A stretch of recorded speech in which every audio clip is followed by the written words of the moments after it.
सच परेशान हो सकता है लेकिन पराजित नहीं हो सकता है। और यह बात सदियों से सच साबित होता आया है।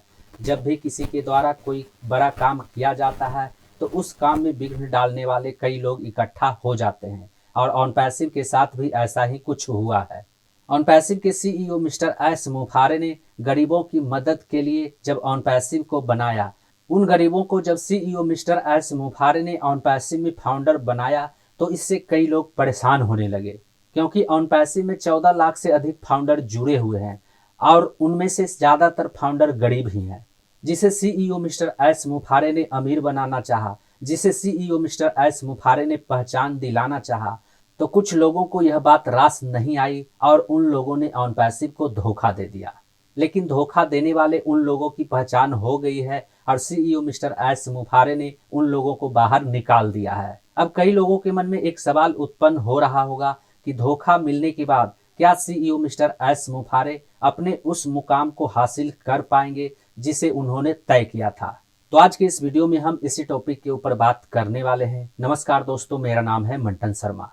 तो इसके बारे में सबसे पहले मैं आपको यह बताना चाहूंगा कि धोखा मिलने के बाद सीईओ मिस्टर एस मुफारे का आत्मविश्वास कमजोर नहीं हुआ है, बल्कि उनका आत्मविश्वास और बढ़ गया है। और आत्मविश्वास बढ़ने के बाद अब सीईओ मिस्टर एस मुफारे ने यह तय कर लिया है कि अब वे उन गरीबों को अपना हक दिलाकर रहेंगे। सीईओ मिस्टर एस मुफारे ने गरीब लोगों के लिए जो सपना देखा है, उस सपने को साकार करने के लिए वे दिन रात मेहनत कर रहे हैं। धोखा मिलने के बाद सीईओ मिस्टर एस मुफारे का दिमाग और भी ज्यादा तेज हो गया है और वे पहले से और भी अधिक मेहनत कर रहे हैं। और उनके अंदर यह बदलाव इसलिए आया है क्योंकि ठोकर खाने से दिमाग की बुद्धि बढ़ जाती है।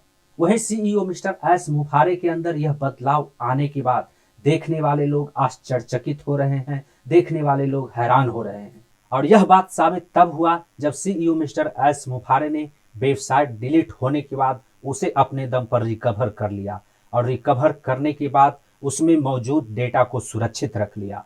इसलिए यदि आपको कोई भ्रमित करता है तो आपको उसकी बातों में नहीं आना है, सिर्फ और सिर्फ आपको अपने टारगेट पर ध्यान देना है। क्योंकि आने वाले समय में सीईओ मिस्टर एस मुफारे दुनिया पर राज करने वाले हैं। क्योंकि आने वाले समय में ऑनपैसिव का कोई ना कोई एक वेब सोल्यूशन हर किसी के डिवाइस में होगा और आप उस ऑनपैसिव के फाउंडर होंगे। कि आप ऑनपैसिव के फाउंडर हैं, आपने ऑनपैसिव को चुनकर कोई गलत काम नहीं किया है। इसलिए आपको सीईओ मिस्टर एस मुफारे के लिए लड़ना है, आपको सीईओ मिस्टर एस मुफारे के लिए खड़ा रहना है। खड़ा रहने का मेरा मतलब यह नहीं है कि आप काम धंधा छोड़कर खड़ा हो जाएं। खड़ा रहने का मेरा मतलब यह है कि आप ऑनपैसिव के साथ खड़ा रहें, आप अपना काम करते रहें और ऑनपैसिव के साथ बने रहें। और काम धंधा करने के बाद आपको जो भी अर्निंग होता है उससे ऑनपैसिव के प्रोडक्ट को खरीदते रहें, ऑनपैसिव के सब्सक्रिप्शन पैकेज को खरीदते रहें। उम्मीद करता हूं इतना ज्ञान मुफ्त में बांटने के बाद आपको थोड़ा बहुत समझ में जरूर आया होगा।